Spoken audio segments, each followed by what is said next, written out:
Hello and welcome back to more Disco Elysium, where we're going to maybe, hopefully, eventually get around to getting that poor dead man down. Just a quick check of our tasks.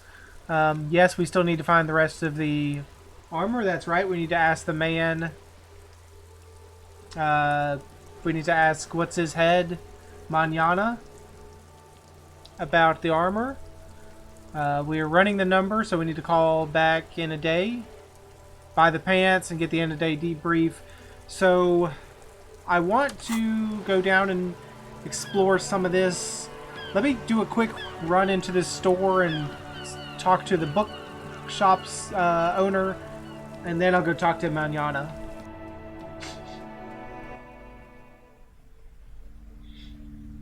So what can we experience here? Gift books and molten candy. I don't know if I want any molten candy. The Man from Hyemdal series. The display rack is brimming with worn paperbacks featuring extremely muscular, sword-wielding barbarian on the cover. Nearly all the titles contain the word Hyemdal. Look through the display of books. Rows and rows of Hyemdalermen blur your vision. You make out some titles. Man from Hyemdal and the Mammoth Riders. Man from Hyemdal, Return to Hyemdal, and Man from Hyemdal and the Hyemdal Man. My god, how many are there? Maybe 100? Man from Hyemdal and the Sage at the End of the World, Man from Hyemdal and the False God, Man from Hyemdal and the Scorched Earth, Man from Hyemdal, the Hyemdal Colonies, Man from Hyemdal and the Swamp Beast, Man from Hyemdal and the Snow Crabs. Is that all? Not even close. Man from Hyemdal in Hell, Man from Hyemdal in the Forest of Slaves, Man from Hyemdal under the Lake, Man from Hyemdal, Hyemdal Burning. There's even the Trial of Death, a pastoral combat book game set in the world of Hyemdalerman, and also much more. Pain Threshold 2. Do any of these books call out to me? You know what? It's 42% chance. I don't care. Let's throw. No. Nothing of interest. Only silence and cosmic background pain radiation. Okay.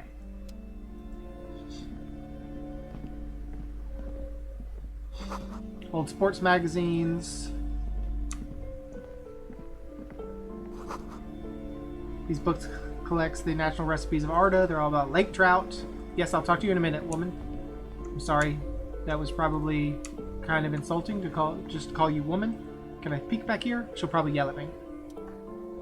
You see a set of tattered curtains blocking the way to another room. A strange, cage-like trinket dangles from the curtains. Excuse me, officer. The back room is strictly for employees only. Oh, sorry, Placence.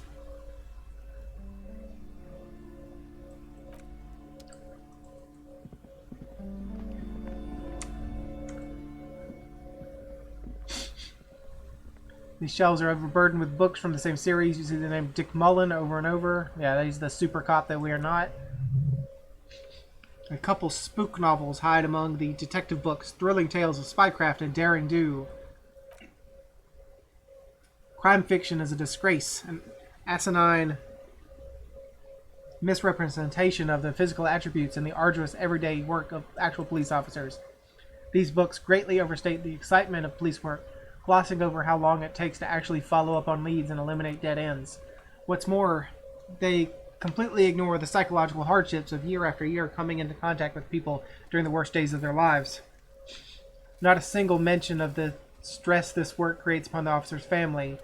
Detective fiction just doesn't tell the truth at all. Now, would you like a list of the books found on the shelf? Sure thing.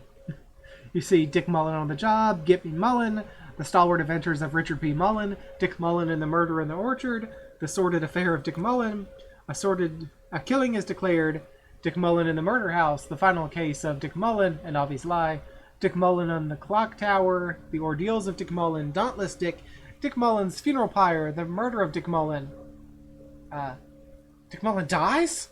Oh no, turns out he faked it to solve a case. Spoilers for any Sherlock Holmes fans out there. Are there any more? Yes, there's also The Dame Who Did It, Farewell My Mullen. Faking death seems to be a common trope in the Mullen series. The Morbid Tales of Dick Mullen, A Dark Tide Turns, Tragedy calls for Mullen, another one with fake death, and of course Dick Mullen, the murderer. In order to catch a murderer, Dick Mullen must become the murderer. Ooh. After all this, you still haven't found the answer to the one question that matters. Who is Dick Mullen? Well, let's roll. Roll the dice. Who is Dick Mullen? Your quick eye notices a small caterpillar crawling across the spine of a book. The title reads, Dick Mullen and the Mistaken Identity. What do we have here? Mistaken Identity. A worn paperback from Dick Mullen's classic hard-boiled phase. The premise seems to be that Dick Mullen is framed for the murder of his best friend and has just a few days to prove his innocence. Why does this speak to me? Could it be that the motifs of unstable identities and shocking betrayals? Could it be the motifs of unstable identities and shocking betrayals? That's probably right. I'm a complicated guy full of contradictions. No, it's got to be something else.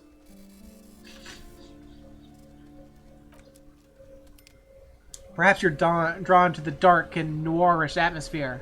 Yeah, I'm pretty intense. I'm all about that dark stuff. Yeah, let's go for that. Then, this is the book for you. $7.99? No?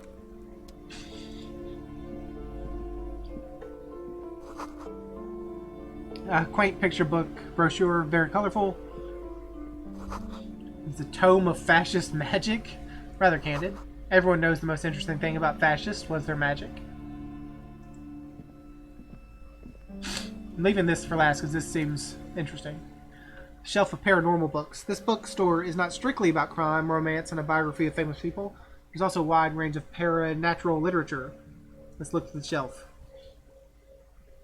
Amidst the various books, you find one written by someone named Matthias W. Dundas. It's about wholeness, unity, and balance. These three things are very important to the working class mind. The point of this book, and many others on the shelf, is to give people medicinal advice in situations where they don't have access to paid health service. I don't approve. Let me just say right now that I don't approve of getting your health advice from random books.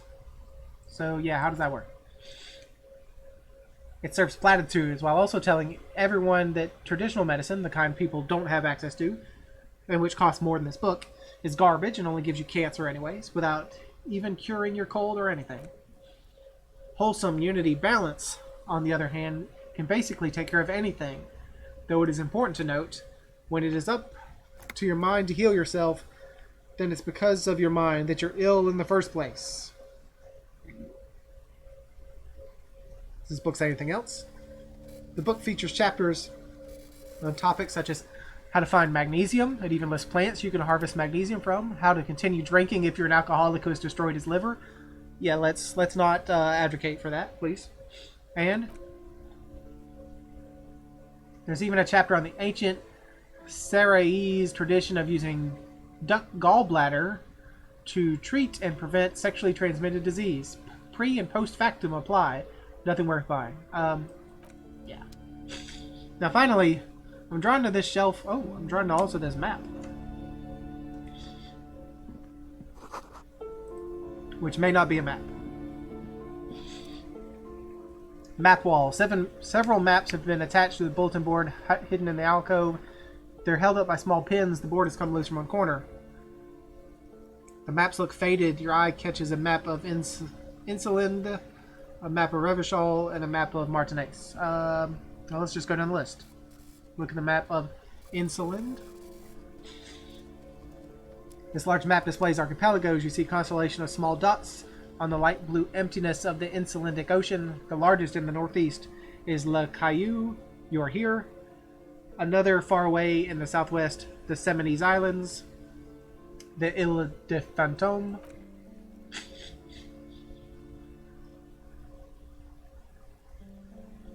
Ozone, Laurentide, Face à la Mer, Archipelagos, North Arcade Islands, all these specks of dust in the vastness of the Insulindic. On the edges of the map, the color fades into a blur of dotted lines, black and white, disintegrating into mathematics. In the northeast, a dust mite stands on the north coast of Caillou. In a bookstore, it's you. Squint first. Can you see cities on the islands? You can. On Caillou, Revachol, a single black star. On Ozone, Fond de la Air. On Vermandoux. On Archipelagos, Croyant Morin. Villers. On Semenine, the Old Duvai. And on Laurentide, the Diora of the Seven Seas. 850 million people live on these little dots, an oceanic world of culture and commerce torn apart by history. Let's look at the edges. The ocean breaks apart into a tangle of cosines and azimuths, all pointing into pale nothingness. Mundi is the north azimuth, Grad in the northeast azimuth, Samara is the east azimuth, Seoul is the west azimuth, Isolus, they're called.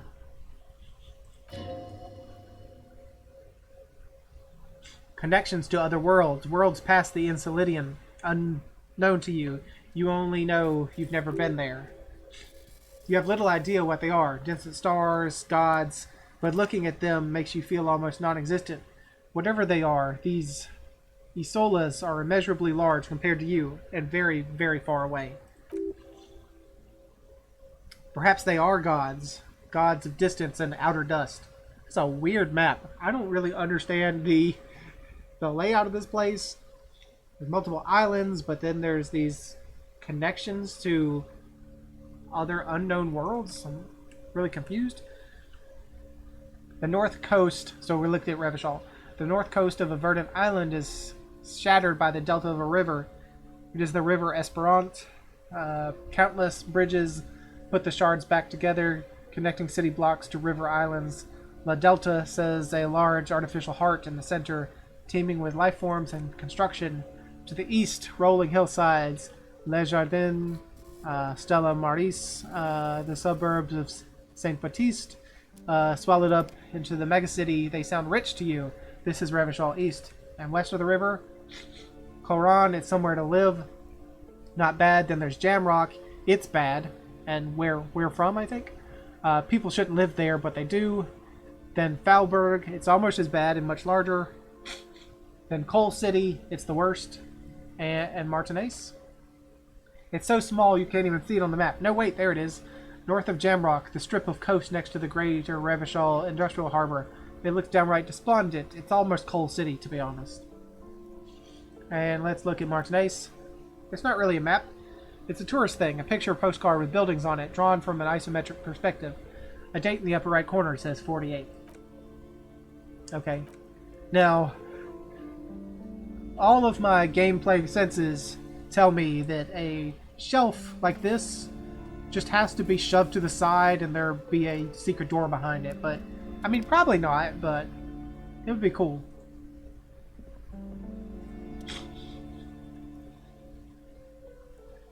The plaque on the shelf reads, Biographies of Famous People. You see a large variety of names, none of which ring a bell. Look through the display. Browsing through all the books with all the names makes your head spin. None of these seem important or relevant. It's just vapid egoism. Suddenly, a particularly odd title catches your eye. It reads, High Speed Love, the tragic true love story of Jacob Earl and Alfie Delatraz by one Cecilia Averbrook. High Speed Love chronicles the romance between two of the finest tip-top tourney racers in history. One of them is the madcap driver Jacob Earl. His blonde mane graces the cover. Next to Earl's life story, you see a slim biography of an Occidental rock star called the Anti-Star. He's famous for shooting morphine into one of his eyeballs and cocaine into the other. Again, I feel the need to point out that that is not good medical practice. Please do not do that. Next to that, Revacholian radio personality Guillaume Bevy stands in front of a run-down drug den. He's a permanent fixture on Channel 8, reporting on real-life crime and ruining cops' days. I really must insist you buy one of the books. You're interrupted by the shopkeeper. Reading them is not for free. Do still browse, though, but not too long. I'm sorry, I did not mean to rush you. You are browsing. Go ahead, take your time. Time is commerce. Yeah, time is commerce, but let's go ask you some questions. I'm sorry, but I can't really afford anything because I'm really poor right now. Did we look at the center thing?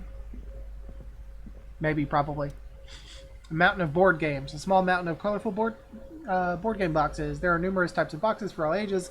A lot of shelf space seems to be taken up by Wirral-related merchandise. So let's look at the items. An endless variety of source books, lore books, and codices litter the table. The topmost book is titled Welkin Compendium, 2nd edition. There's also a large hardbound tome with intricate cover art, The Hunters of Katuak, Boreal Creature Compendium, and a Pick Your Path adventure game book titled Tales of Wirral Cavern of Velkrog. Books in a board game section? Who wants to read books? Is there anything that catches my eye? There's a box that says Wirral 3rd Edition Mega Setting Supplements Module. The side panel notes a fantastique adventure board game, new maps and miniatures. A sticker on it displays 25 real. That price is steep, but then it's a 3rd Edition Mega Setting Supplement, so it makes sense. Yeah, no. We just want to ask you questions.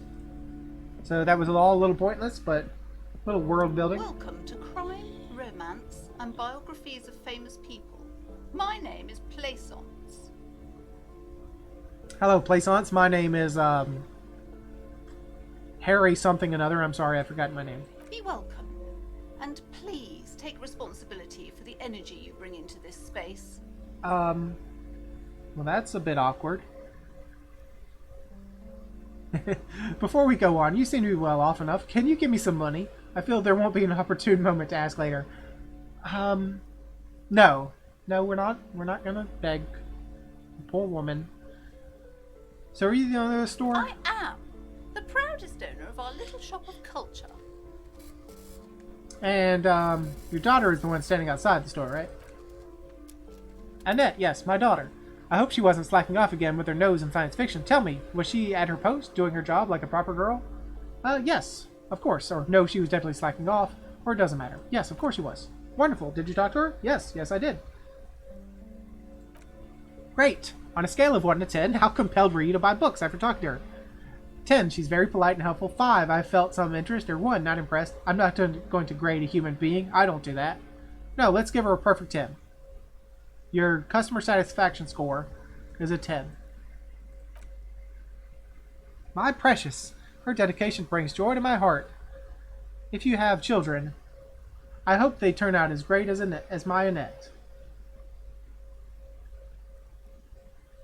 The way you're handling her strikes me as wrong. Annette is quite the trooper. She's a great value add. I'm here to dismantle the free market and abolish child labor. Okay, let's change the subject. No. Annette is quite the trooper.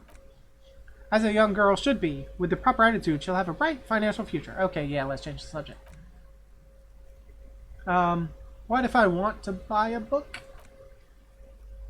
Then why are you talking to me? Everything is on the shelf to browse. Don't you feel compelled to buy anything? See those shelves there. Go, be drawn. Yeah, what kind of books do you have?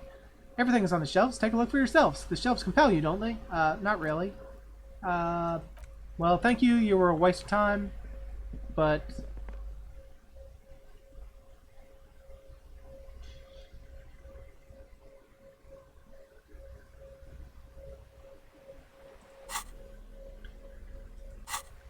just check these things because they are highlighted.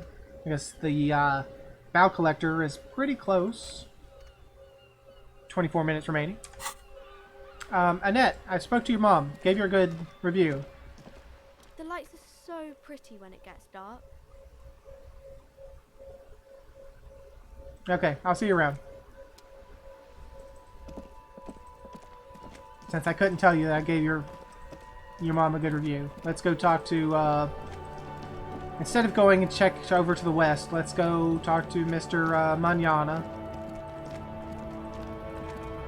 Excuse me, I'm coming through. I need to speak to Manana, please.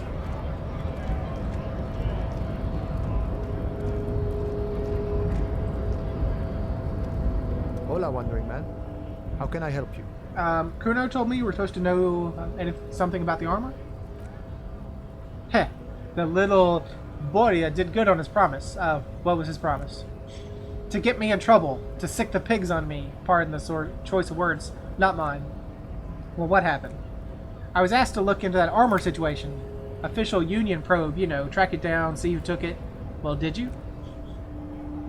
At first I thought, why not? Maybe the pieces can feed the strike. Buy us a few more days under the sun, you know? So I went to this boy. He said he'll make me his prison bitch. He's got eyes everywhere. The cop's in his pocket, and he's the king of Jamrock. Serves me right for doing menial footwork.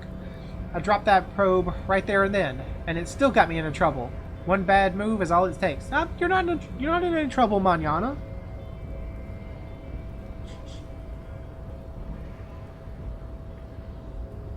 So Kuno used us to what? Scare you? He's a minor nuisance. It's all good. He contemplates taking a swig from his flask. I mean, we don't have any problems, manana. I just want to know, that probe into the armor, what did you learn? I learned that people don't want to talk to a drunk Union man about some armor. Well, what else did you learn? Not much. Technical stuff mostly. That was the interesting part. And what was the technical stuff?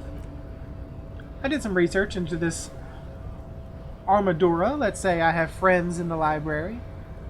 I didn't get into the material science, just how it comes off. And how does it come off? In parts. 4 in total. The helmet was the first to go. The kid says he tore it off and kicked it into the sea. I believe him. The boots were still in the guy last I saw. Too hard to remove. Yeah, I know. We tried to remove him. We almost removed the guy's head. So as I count, there are 2 parts missing. The gauntlets and the cuirass. This is where I left off. Too much hassle. More like a job for some militia. Hold up. 4 pieces. Helmet, cuirass, gauntlets, boots. What about the leggings? Oh, they're just gone. They don't exist anymore if they ever did. Forget about them. I did. That seems like an interesting, like... You just trying to brush me off and not even think about them? I'm ambitious. I'm going to find all of it. All the pieces. All of it? The lieutenant raises his brow. There are junior officers out there eager to prove themselves. I would leave some of them. And I would leave the boots to processing. But okay. Let's find all of it. New task. Get the man's boots. It's implied he finds it unlikely you will succeed in this. New task. Find all armor pieces. A Mesqui's epic then. All across Martinez. He glances south where the canal runs. I hope you will be a real bonanza for you. Thank you for your cooperation, sir.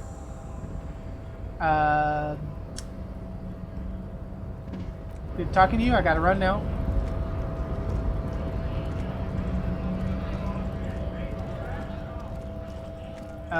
Mr. Racist Lorry Driver, you have anything new to say? Looking for something, Hunt? Huh? Coming to tell me to fuck off again? No. I'm not really. How long has this been going on? The strike, they've been at it for a while. A month, 2 months maybe. But this is just the last week or so. Okay, we're done. 7 a.m. or 7 p.m. People start to go to bed around 2100. So about 9. So we have a few hours. A couple hours here to have a chat, look around, before people start to leave.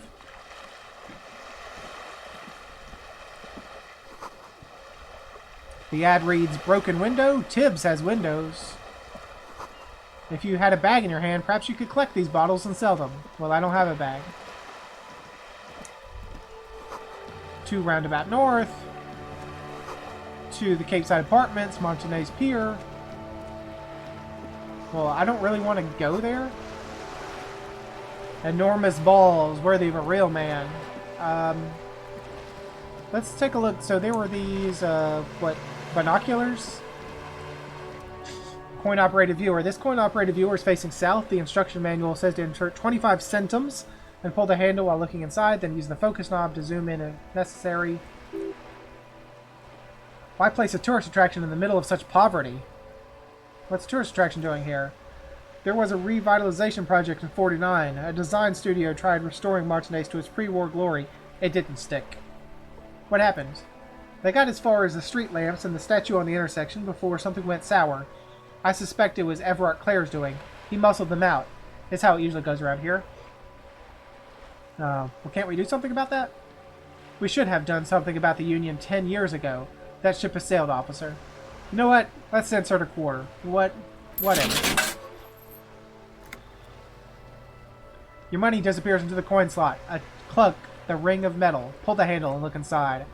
The curtains on the display open. You lean in to catch the view. It's blurry, different blues and greens. In the middle of the shimmer stands a drab gray shape, like a ghost. Turn the knob to focus your vision. The lenses shift. The ghost sharpens to an islet in the bay. In the ruins, a man-made structure is visible. A half-sunken sea fort. Its concrete almost reconquered by nature. It looks as if it was abandoned quite some time ago. Nothing but a rotten tooth remains of the anti-aircraft tower. A lonely birch tree grows out of it. There are ruins of some sort of building there. Really? I don't have the eyesight to make it out. The lieutenant takes off his glasses and cleans them. So that was all? That was all we could do? That's what we paid our 25 cents for? Okay, that was probably not worth it. Hello, man. The things I've seen and said. You hear the distant squall of seabirds. I don't suppose there's a armored helmet anywhere around here, huh? A splatter of bullet holes line the wall. The sight of the bullet holes stirs something in you, making you forget the lieutenant's surname. Kim, look! Bullet holes! Where? Point to the chips on the wall. Someone has been shot. We're cops. We should solve this. There? He looks at the wall. These are old. Oh, you mean like from the Revolution? Yes, the one that happened half a century ago. Those bullets were fired during the Revolution and do not warrant an investigation by officers of civil law. Okay, well then what can you tell me about the Revolution? Not much. I don't have a fresh perspective on it. Shall we go? Well, so we haven't found a helmet. I do see a little... Oh, I'll take your money.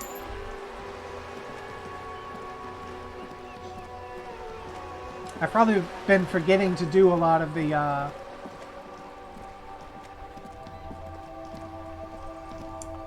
pressing tab to look in things. Or to look for extra things that we can interact with.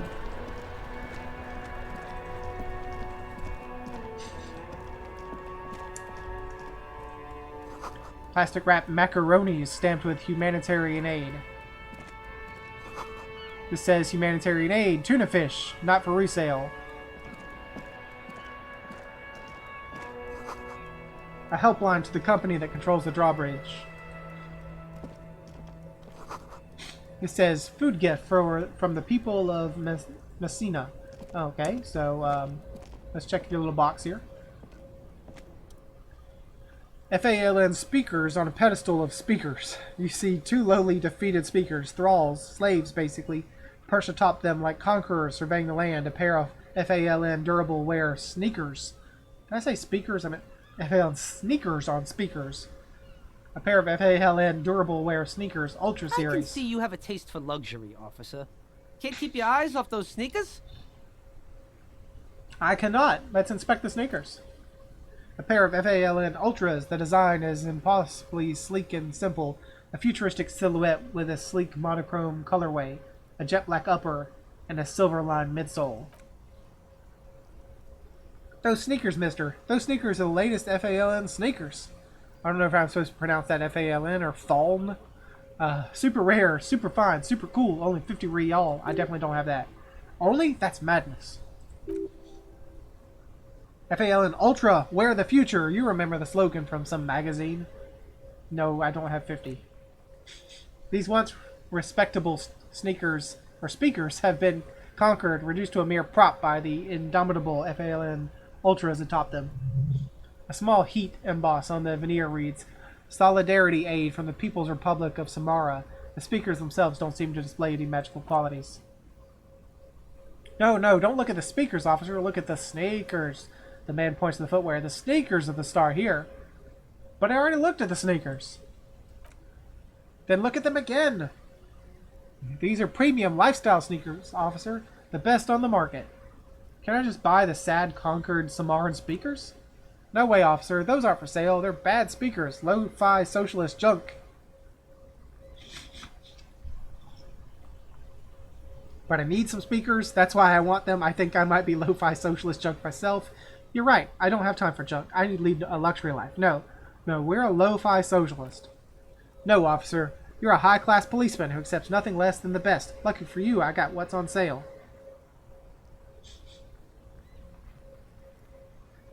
You don't know what I am. I don't even know it myself. I want the speakers.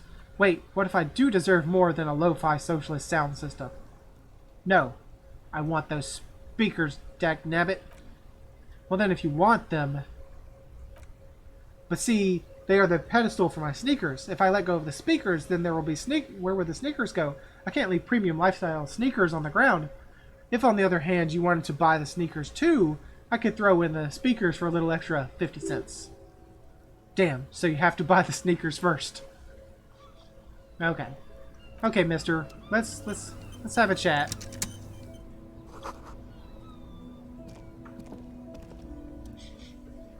You see a Samaran street vendor surrounded by a motley assemblage of goods. When he realizes you're looking at him, his face breaks into a wide, welcoming grin. The name Silang is embroidered over his breast pocket. Happy shopping, officer. Everything's cool here. What's so cool? Everything's cool. The goods are cool, the customers are cool, the place is cool. And one more thing, officer. Yeah? You're very cool. He makes both hands into finger pistols and fires a few finger bullets into the air. You feel a twitch in your index finger. There's a finger shootout brewing. Whip him out. Don't shoot, officer. Have we got an arrest here, or just a shakedown? No, just a shakedown. Good one, officer. You're a funny guy. Now, what can I do for you? This isn't a joke. Give me your money. I need money. Just kidding. I'm really here to ask you, or to shake you down for some answers to official police questions. Fire away, officer. Thought gained. Finger pistols, 9mm. Persuade him to give you some money. What kind of stuff are you selling here? Only the coolest goods in Revachol. I've got sneakers, speakers, extremely comfy pants, too. Try them on right here. No shame. Only freedom. Where'd you get those comfy pants? I'm an entrepreneur, officer. I've got sources, buyers, suppliers, distributors, manufacturers, wholesalers. All extremely cool and above board. Is there a discount for cool officers like me? No need for discounts at Selang's, officer. Everything's already on sale. Anything you want, 50% off. But did he just mark them up 100% just so he could put them on sale? Are those things really on sale, or did you just jack up the price first? My man, you know how the game is played. You and me, we should work together. What do you think? Shake things up. No, let me ask you some questions. These food packages you're selling have humanitarian aid written on them. How come, Selang? You mean these delicious prepackaged shelf-stable meal kits? Really easy to cook, no hassle, really cheap too? Buy some, try them out. No hassle. There's a little of a hassle there, it appears. A moral hassle. Doesn't that beat the idea of humanitarian aid? It's supposed to be free. That's what makes it humanitarian. Or I think one said not for resale on the packaging. Don't play games with me, Hawker. What's going on? No. Let's just be very frank. I'm not supposed to buy humanitarian aid. It is practically free. Yours for 5 cents a piece. Rock that tuna. Why not some macaroni too? But didn't they just say not for resale? No problem here, officer. I get all this guy from one of my suppliers, an extremely reputable guy. And who is that supplier? Oh, he's a good guy. I think you'd get along. I'll let you know the next time he's around. Interesting. Lieutenant whips out his blue notebook and makes a note. Where are you from, Selang? Me? It's a boring story, officer. Who cares about the past? I'm all business now. All Revachol. This man probably comes from Sigay, sometimes known as the Apricot Suzerainty, an archipelago in the Samaran Isola. You're from the Apricot Suzerainty, right? But you're not local, are you? Better not mention. Sounds good. Let's get back to business then. Yeah, let's not be like super like let's not make it a racial thing. So let's just not mention it. Very cool. I like your style, officer.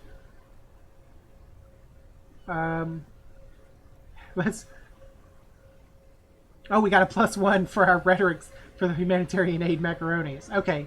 Mr. Selene, can you please give me some money? Just give me some humanitarian aid, please. Start with a little compliment, then work your way up from there. This is about business, remember? Hey, you seem like a real successful entrepreneur. Would you like to support a member of the local police force? Oh, okay. But why, officer? Think of it as an investment. An investment? What kind of investment? It's an investment in me, a highly experimental human being. My risk-reward ratio is insane. Or I'm not going to confiscate this humanitarian aid you're reselling. I'm a policeman. It's an investment in good relations with the RCM. Or it's an investment in your customer base. Got to prime the pump, man. I mean, I'm not really going to try to intimidate him and be like, we're not going to try to play the bad cop thing of, no, you just don't want to piss off the cops. No, got to prime the pump, man. Fair point. You can't have a successful business without a loyal customer base. How much is your loyalty worth? 5 real, 10 real, 1 million real, 10 real, my dude. 10 real is a bargain for that kind of investment. You got it, my man. He takes a 10 note from a leather pouch. Well, thank you very much. You've just doubled my money. We completed the bow collector. It's early in the morning. The world is dark blue. The sparks light her face. A delicate composition of triangles. The street seems to grow longer, like in a dolly zoom. And there's something in the air as you stand there and wave back at the shape growing smaller and smaller. Something that has always been there. A great see-through world. The tenderness you feel. The ghost of Revachol between you, carrying your signals. The holy messenger. Okay, don't know what that was all about, but +3 to Shivers. The third presence. So our Shivers skill is like extremely high now. Yes, we got a 6 in Shivers. Which was like knowing weird things about the world or something like that. So hot air rises up from the sewer. Sour, acidic, and strangely comfortable? Or comforting. Alright, let's keep it moving, check things out. Oh, hello. What we got here? Roy's Pawnshop, fast cast for faster times. That might be useful to us. Waterlock out of order until Wednesday, 7:15 a.m. But which Wednesday? There's a lot of Wednesdays, dude. It's got some bottles there that they just look like they're part of the scenery. Yeah, they're just part of the scenery. Hey. Well, hold on. What's this? Butter sign down. Okay, what's going on, dude? The man on the waterlock. Evening, officers. A burly man hangs out by the waterlock, carving up a generous serving of salami with an old hunter's knife. His eyes are fixed on a man stranded on the other side of the waterlock, and on an enormous billboard that has fallen down into the canal between them. First things first, what are you doing here, man on the waterlock? My friend Barry, the butcher, is stuck on the other side of the waterlock. I'm keeping him company and eating his salami. Should you be eating his salami? From the corner of your eyes, you see a man in a yellow shirt and a gray overalls waving at you from across the canal. He seems disappointed about the wreckage on the waterlock and the salami. The man on the waterlock picks the skin off a slice of salami and takes a sizable bite. Very good stuff. Anything I can do for you, officer? Well, what caused this wreckage? I wasn't here to witness it, but those look like tire tracks on that sign. Weird, huh? Then again, plenty of daredevil drivers in Revachol. Too bad it also takes a year and a day to repair anything around here, especially a waterlock. The rest of the coast is closed off until then. Do you know what's further down the coast? Well, there's the fishing village, an abandoned fish market, a bizarro church. Not much use to the congregation, though. There's always seems to be something wrong with it. A bizarro church. That's interesting. He thinks for a moment. Yeah, not much else. Just bummed out ruins. Well, can I have some salami? Yeah, healed our health. Sure thing. He cuts off a slice of salami. It is salty. It is savory. It is chewy. The hangover only makes the salami more tasty. Want some too, officer? He turns to the lieutenant. The lieutenant ponders the offer for a moment, then decides to go for it. Why not? He takes a slice of salami from the man and chews it. Okay, well, thanks.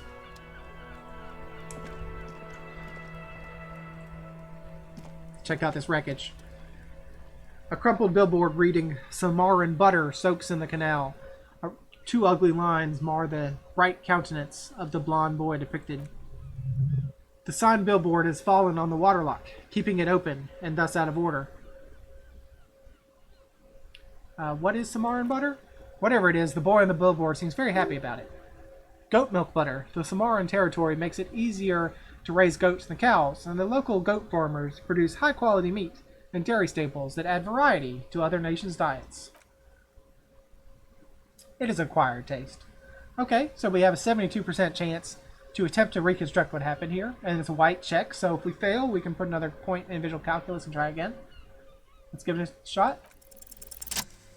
Woo! Oh, the tire tracks that went over the roof above, like, okay, so it all does start to fall into place, huh? Judging by the size of the impact and the parallel lines of burnt rubber, the cause was probably a motor vehicle. So it came from up here. We saw the tire tracks up on the roof over here. They jumped off this building, hit the sign, came down to the other side. Okay, so let's look at the crater. Side slip marks indicate that the vehicle was traveling up the crater at 35 kilometers an hour. And then the roof of the shack.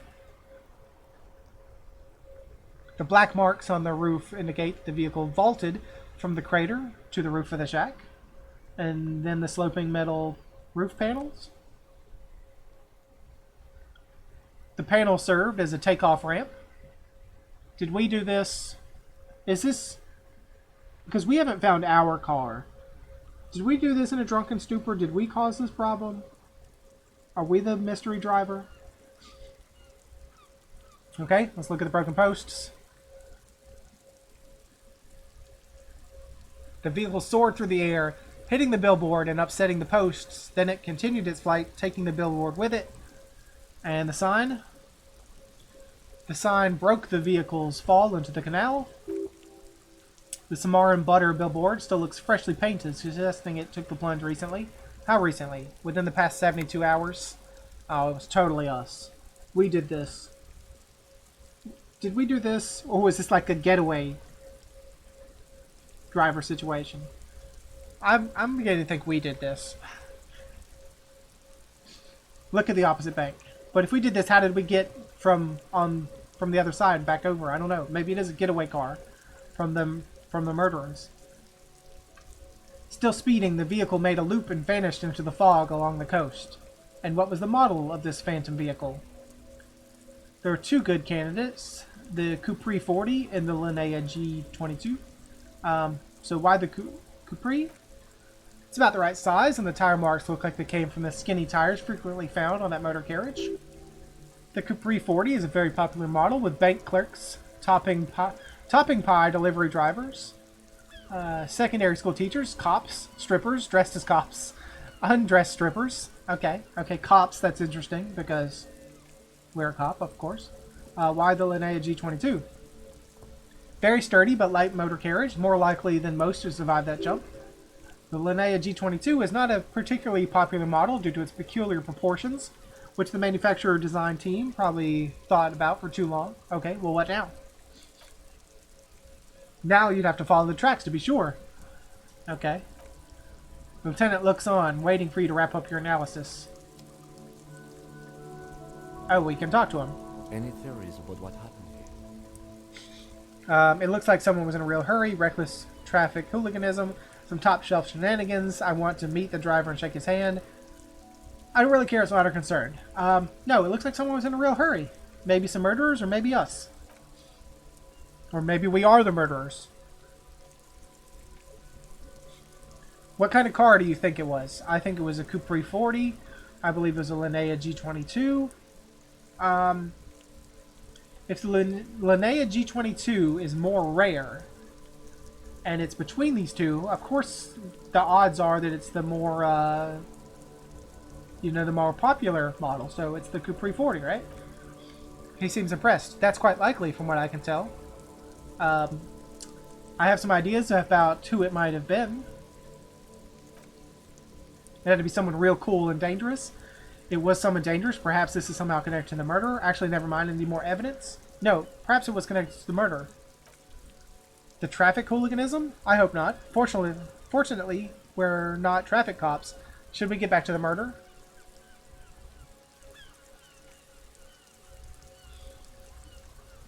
Why do we get a... So, hold on. Before I mention that. So we have the option of try to come up with a convincing explanation for the driver's actions. Or we should bring this driver to justice. Or let's move on. Try to come up with a convincing explanation for the driver's actions, which is an 83 from our conceptualization. But we get a +1... Well, it's because we have a conceptualization of 6. And a +1 for Jacob Irwa known. So just because we read that book, or we saw that book in the bookshop, means that we somehow can factor that into our calculations. And we get an extra skill point for that, basically. So let's try it. It's a red check, cannot be retried, but it's an 83. So, oh, you've thought, how did we miss an 83? You've thought of a very touching story. It's shit though. That's okay. I love shit stories. Well, here, look then. See, Kim, what happened here is the driver was a man whose wife was about to give birth. Yes, this is good. This is very good. No, it's shit. He was out drinking with his pals when he got the news, and flushed with paternal pride, he got into his Capri at once and raced to the clinic. Yes, that could very well have been it. Now let's move on. We're not traffic cops. No, we should bring this driver to justice. If we must. I mean, we should probably also try to fix the...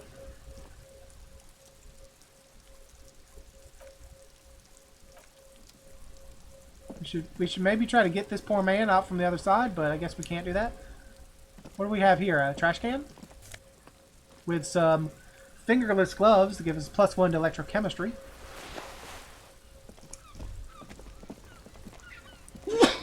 Excuse me. Okay, let's go check the pawn shop.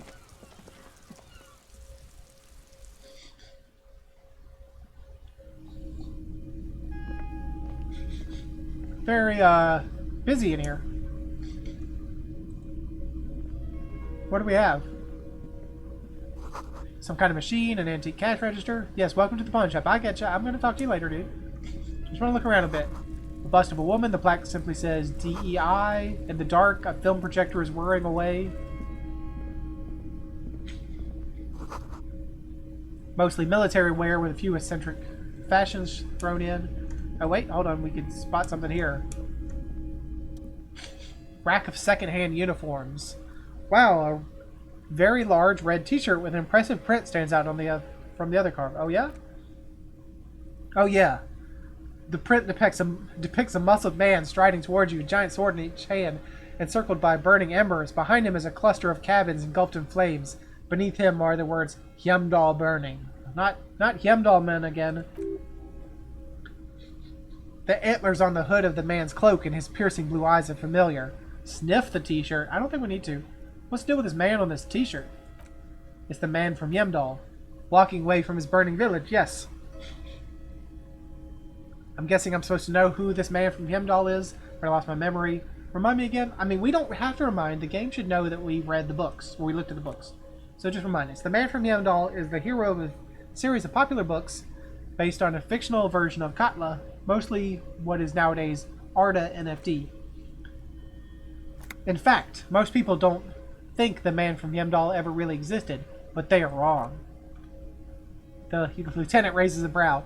Hjemdal isn't a real place. Neither is the man a real man, of course, but both the man and Hjemdal are an ontological necessity, but hey, it's not worth getting into an argument about. What did you mean the man from Heimdall was real? I mean, even if the man from Heimdall didn't exist before the adventure novels, the stories have made it so that he has. It's simple, really. Okay. You sound skeptical. It's not that complicated. All that is required is a more robust understanding of cause and effect. Besides, I've been to Katla, though not quite as far north as Heimdall, and watched the northern lights travel across the sky. Very unique energetic tides there. It's for the best, because Heimdall is not a real place, and thus he could not have gone there.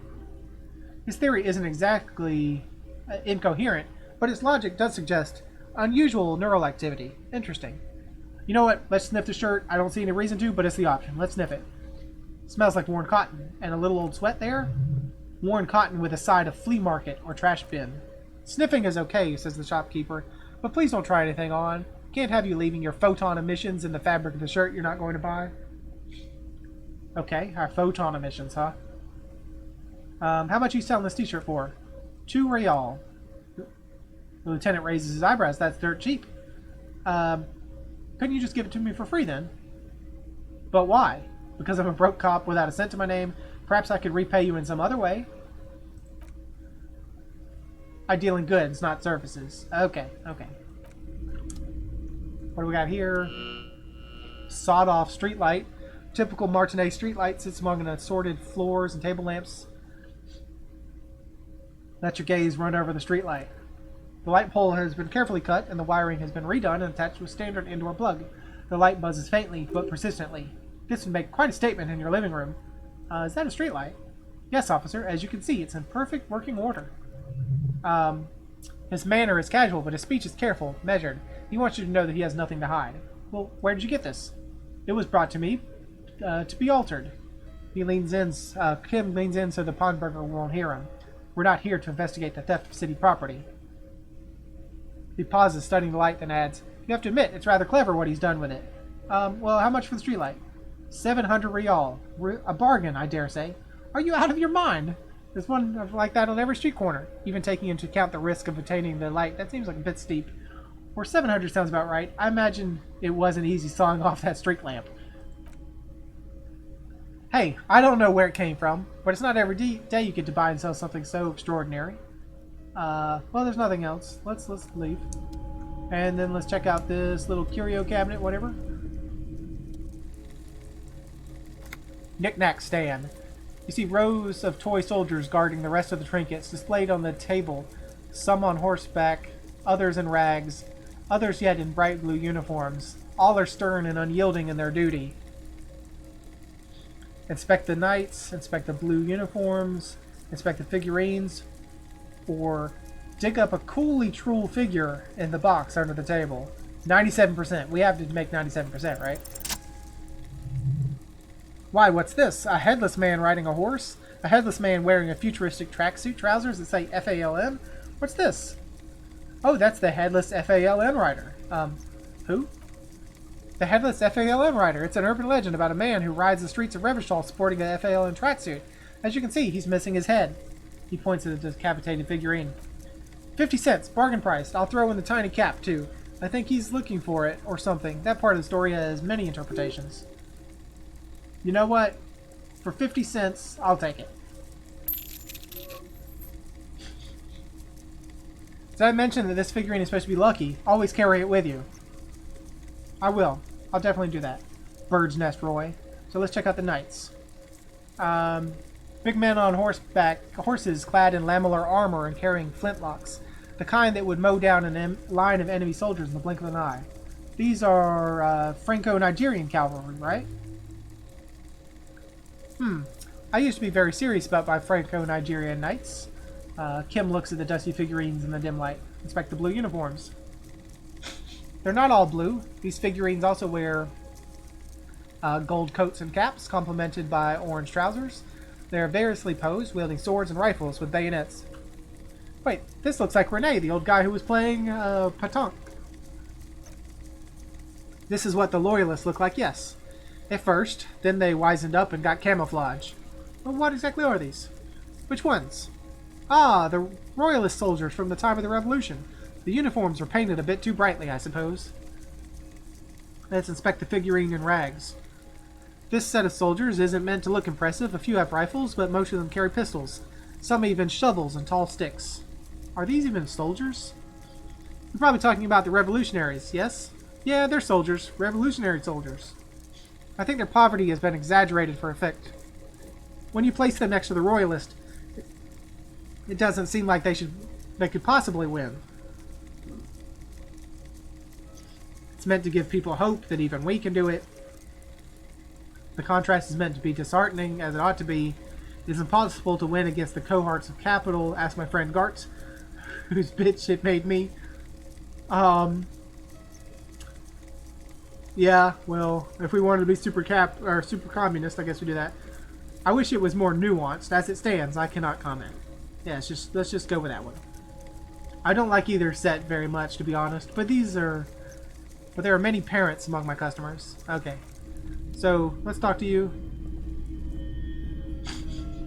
It's not often that I see officers of the RCM in my pawn shop. I'm sure it's not. What can I do for you? I want you to buy some postcards, honestly. His courtesy is not insincere, but he prefers being alone with his projector, just watching the movement of the light across the walls of the shop. Sorry, I feel like I'm interrupting you. Shake your head. It's shameful how insufficient the police presence is in these parts. Now that the RCM is here, tell me, have you had any trouble lately? Well, no. Have you had any trouble? I haven't really had any problems myself, though some of my customers have complained about the inconsistent law enforcement. Yeah, terribly sorry about that. Who are your customers usually? All kinds of people come through here. Locals, travelers, people looking for a deal, people looking for a keepsake, people who are terminally bored. Yeah, that's us, terminally bored. As you can see, I have a wide selection of goods for everyone to choose from. Quite the collection indeed. Typical vacuous consumerist objects. Honestly, I think some of your selections are more tasteful than others. This business plan is all over the place. You should specialize, zoom in, recapitalize. No, you have quite the collection. It keeps me entertained. His attention is drawn once more to the play of light and shadows on the wall behind you. He's well composed, but underneath it you sense psychedelic processes, bubbling. Some kind of drug, maybe.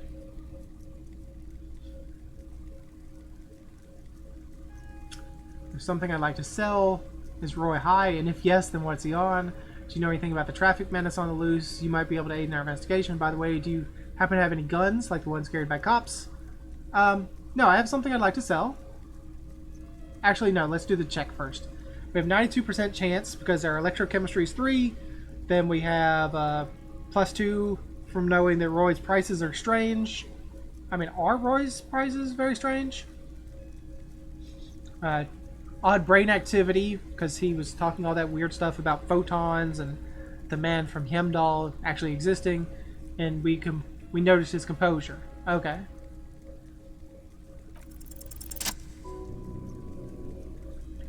Feeling warm and enthralled by the movement of light while the mind continues to race forward. Lucky bastard. He's probably on Pyrrolidon. It's tough to come by on the streets. Pyrrolidon, what's that?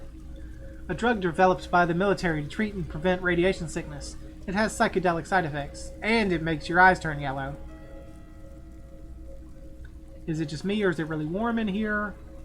Sir, could you take off your sunglasses? I'd like to check your eyes. No, is it just warm in here? He tilts his head. I try to keep the shops at comfortable temperature.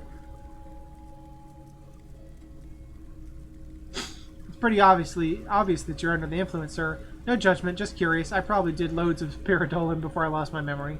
Chill out, man. I'm a chill out cop who just wants some of what you're having.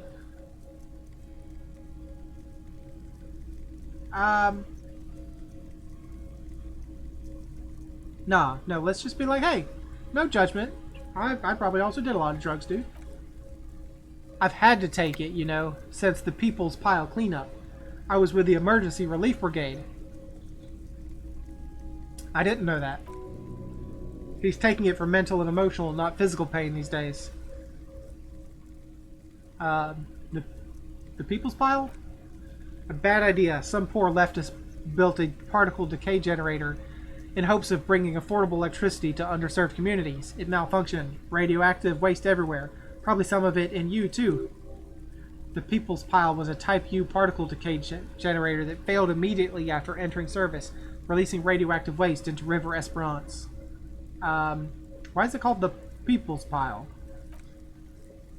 Construction began during the Commune of Revachol. The people wanted continued work on it after the Commune fell. They wanted a cheap source of energy for Revachol West. Needless to say, things didn't work out. And what is a particle decay generator? A primitive nuclear reactor, also called a pile. Okay. Well, why did it fail? An emergency valve defect resulted in steam pressure blowing the turbine, taking the fuel containment vessel up in the explosion. Both the faulty design and the lack of finances contributed to the catastrophe. Well, tell me more about this emergency relief brigade. He points to the white triangle on his orange safety vest. We were an all-volunteer force, self-organized, tried to help 5 brigades, fire brigades contain the spill. On the patch, gamma radiation lines crossed with a red drop of blood.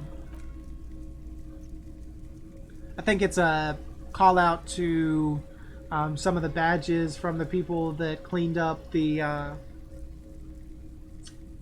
Chernobyl incident. I lived by the river since I was a small boy, the Esperance. Didn't have the heart to let it go all to shit without having to do something to help out. There wasn't much the volunteer force could do, however. We wasted years in the river mud, years getting sick. Well, then it must have been tough, radioactive cleanup. There's a reason why everyone's tried to forget any of it ever happened, and why no one has tried to repair or replace the pile. So much disappointment, and early deaths, cancer mostly. We all knew it was coming, even as we were cleaning up as best we could. Well, whose fault was it? No one's and everyone's. He sighs and shakes his head. So much bitterness. A bunch of poor people built themselves a primitive nuclear reactor, hoping for the best. What do you think is going to happen? Well, tell me, how did you end up running this pawnshop? The cleanup happened 15 years ago. I was lucky then. Later, my second aunt died, left me this shack and the assorted junk in it. So I came to Martinez. People told me, don't go there, it's a shithole. I said, people, we just had a nuclear pile meltdown. I'm going to get as far from Fallberg as I can. Stay still in the same city, but... yeah, thank you for telling me. I like theories more than stories. Outward movement, not vortices. Yeah, you gotta get in those vortices, my man. Care to share your stuff? No, I'm not gonna ask him for his drugs. Something I like to sell you, though. Let me have a look. I'd like to sell my clothes. I have a fascinating photo of a corpse here. Show him the photo. I'll check my pockets. Yeah, can I sell you the postcards we have?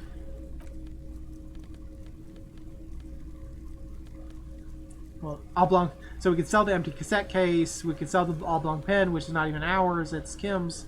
We could sell the Kim's handkerchief. Sell the postcard. We could sell the photo of a happy couple, which we stole from Renee. We've got the postcard Les Jardins 21, and we've got the thing we bought from him for 50 cents. Whatever, we can sell that for 42. So let's sell the postcard for $1.20 or $1 and 20 centimes. Let's pawn that. Let's pawn the postcard of Les Jardins in the year 21. Okay, that's what I was interesting. Anything else you're thinking of? No, I don't have anything to sell at the moment.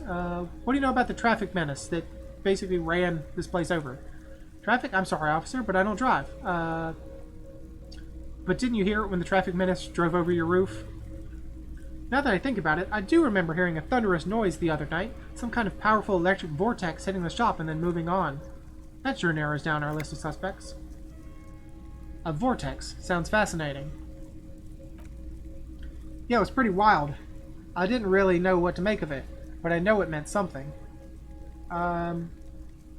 Is there more I could ask about? Does that mean you don't have any idea who the driver was? Of course he says no. Let's go back. I can understand how you would mistake Jacob Earl for a powerful electric vortex. Jacob Urba? The great tip-top champion? Yes, yes. Do you think it may have been Jacob Urwa who drove over your roof? It's a logical explanation. I felt within that thunderous crash a soul plunged into chaos. You might be able to aid in our investigation. I doubt it, but I can try to answer any questions you may have. Do you know anything about the recent hanging? I do my best to keep my distance from all manners of butchery. Bad for business, bad for everyone. He doesn't know anything. Think you could help me get a corpse out of a tree? The corpse behind the hostel, I assume. He looks into the swirling lights, then to you. I don't have a truck with a mounted platform or anything of that sort myself. Ask around the harbor. There might be some workers there willing to help. Okay, that's all I've got. Do you have any guns? You know, like the ones carried by cops? Someone else came down here earlier today asking the same question. I promptly sold her the gun you pawned a couple days back. Okay, we sold our gun? So we've met before, Mr. Bird's Nest Roy? We sold our gun, and a woman bought it back. Who was this woman? This is a pawn shop, and it did feel as if you've met before. Oh God. The lieutenant shifts from one foot to another, alert. Wait. I sold you my gun? Was the buyer a policeman too? At least now I know how I lost my sidearm. Let's talk about something else. No, wait, I sold you my gun? You were adamant about getting rid of it, officer. Said you were undeserving of a service weapon of the Revachol Citizens Militia. And I don't like keeping guns around the shop for long. Off the charts photon emissions, the unhealthy kind. And was the buyer a policewoman or a policeman too? She didn't seem like a policeman, although she kept referring to herself as a pig, which was odd. I found her interest in the gun a bit obsessive, but I was just happy to get rid of it, and of her. Truth be told, she was terrifying. Right, so let me get this right. The lieutenant turns to you. You sold your sidearm, issued by the Citizens Militia, and now a civilian is running around the streets of Martinez with it. It's just... Don't look at me like this, Kim. I'm surprised, too. There's only one explanation. She must be one of my rabid fans.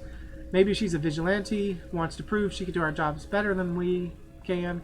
I don't like it either. What if she intends to commit a crime and blame it on the citizens? I'm sorry. I'm sorry I sold my gun. No. I mean, we could say we're sorry. That's the copper type we are. But I don't like it either, Kim. You're right that she could cast aspersions on the force. We have to find her. Any idea where I can find this buyer? My apologies, officer, but I have no idea where she was coming from or where she went. A needle in a haystack. There's nothing you can do about it right now. You'll just have to hope Everard wasn't lying and the Union can track her down in time. The Union? We don't want to work with the Union. They're bad people. Have people from Everard Claire's Union come here to track that gun? Maybe. Shady looking guys came in here yesterday, looking like they'd just taken off their Wild Pines overalls. They asked if I have a police weapon to sell. I told them I already sold it. Wait. They came in yesterday, but didn't you say you sold it earlier today? Scroll up. Scroll up. Scroll up. Someone came in here earlier today asking the same question. So you lied to the people yesterday then and said you sold it when you hadn't. They went their way. It was a trip.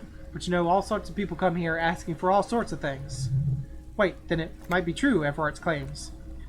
Maybe Claire really is tracking down your gun. The lieutenant's eyebrows raised slightly. People as oleaginous as Everard seem like they're lying even when they're being truthful. Okay, let's talk about something else then.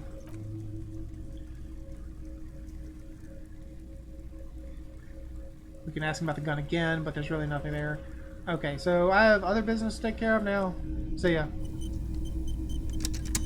And there was one other thing we could check before we're done with the pawn shop, and that's the speakers up here. Shelf of boomboxes. The boomboxes on the shelf look well loved and well traveled. Chip dented, they stare at you with an unblinking eye of their tape reels. Stay on the tips of your toes to see more. One especially catches your eye. deep gold and amber plastic with a big old handle on top. A classic boombox that says Stereo 8 approved. Just make sure it works before you buy it. Shopkeep, this Stereo 8 approved machine here.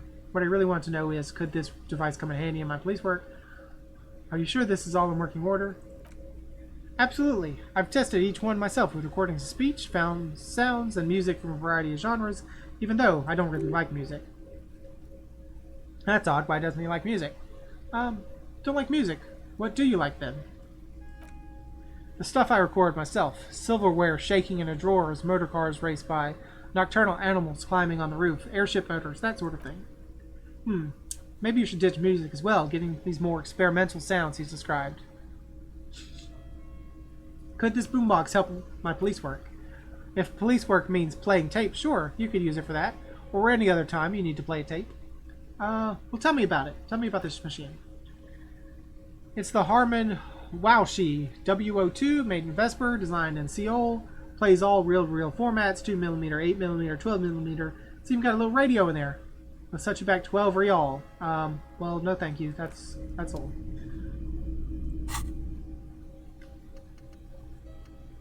Okay, well, I think that about wraps it up here for this episode. We went a little long, but we've made some money. We're up to 26 real. We are 1/4 of our way to paying for our room and the broken window.